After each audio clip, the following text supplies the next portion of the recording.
Hi, I'd like to talk to you about stress today.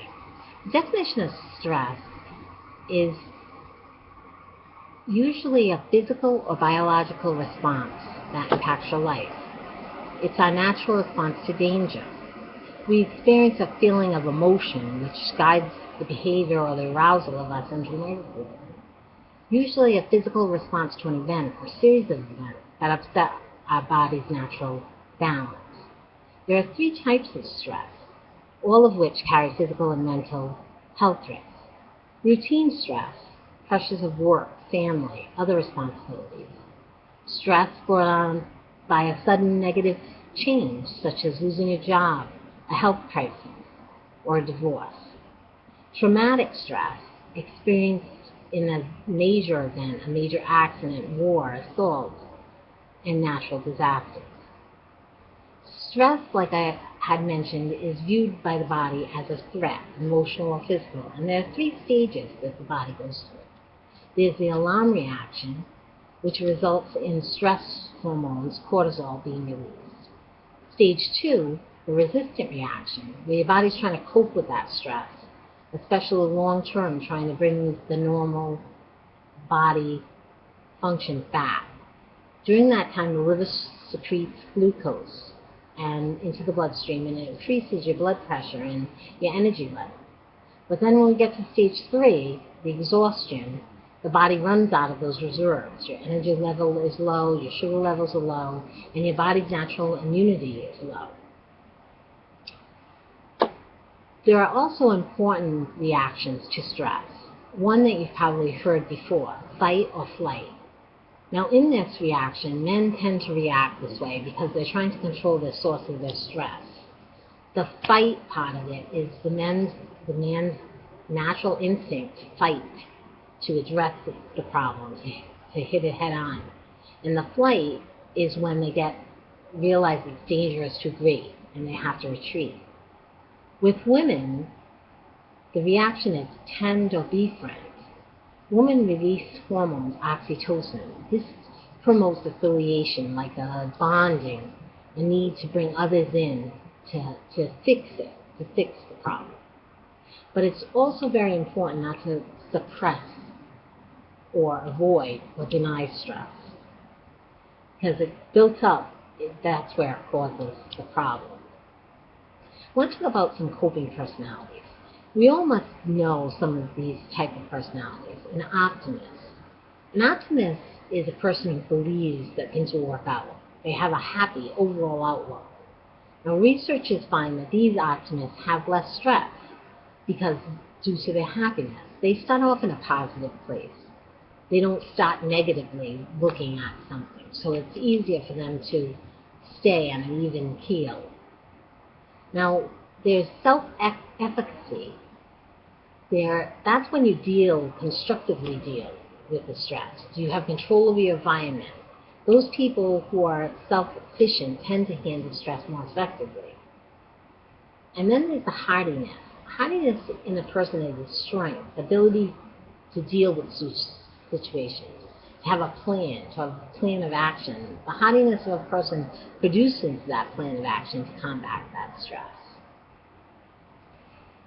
Now, the importance of management of stress is great because prolonged stress can have major health consequences going unnoticed. It can be deadly. It weakens the immune system. It's been known to cause depression, increased cardiac output, reducing blood flow in the vessels, respiratory increase. Epinephrine is released. Liver secretes more sugar in the blood, and wounds tend to heal slower. So we all know there are stressful situations in the workplace because stress is all around us in our workplace. There's deadlines, audits, regulatory agencies, critical ill patients and their families, angry and aggressive patients, deployments, increased workloads. So there's always a need to have strategies for that. I wanted to say that there are two stressful situations that I'd like to talk to you, give you an example of. One was when our agency was going through a deployment. And there was a rumor that came across my desk that I was on that list and that I would not be working past December 17th. So my first reaction was my heart racing, and I thought of crying, I thought of getting angry. But thankfully I took a deep breath. I returned to work, and I used something that a lot of people use. And most people call it a stress ball. This particular one is shaped like a dollar sign, which is apropos for the situation. What you do is put all your emotion, all of the anger you're thinking about, everything, and you squeeze it. And this allows you to concentrate and to release some of your stress without acting out. And also, taking a deep, long breath helps you regain your thought. And it did help me, and I wasn't going to react there. Later in that day, someone a lot more reliable assured me that I was not on the list, and I was glad that I saved myself from reacting negatively in front of patients, customers, co-workers. So that indeed did help me. Another stressful situation, I actually needed someone else to talk me down to help relieve my stress. It was when I was working for a therapy center. I had a lot of cardiac patients. And I heard a code, which happens a lot, but unfortunately I had went downstairs to get something and was put right in the middle of this code. And I think because of the person involved, it happened to be my mother-in-law, and it wasn't just another patient.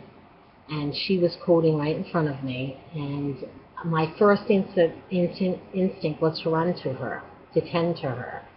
And someone stopped me, thank goodness, because I couldn't put myself in the middle of a situation I had no business being in. The clinical people were the ones that needed to do something. I couldn't have done anything. I needed someone to rein me in and tell me that particular thing, that there was nothing I could do. I had to wait and let the professionals do their job. Thank goodness my mother-in-law did survive. Those professionals did bring her back, and she lived many years after that. But at the time, that situation was way beyond my understanding, and I was glad to have someone pull me in and help with that situation. So I want to leave you with some strategies for managing, because stress is not all bad. We know that stress does warn us about possible threats, so we can react. We know that regulating our emotions during stress helps us control our emotions. We know it's a motivating force, and the brain has more focus when we're in a stressful situation.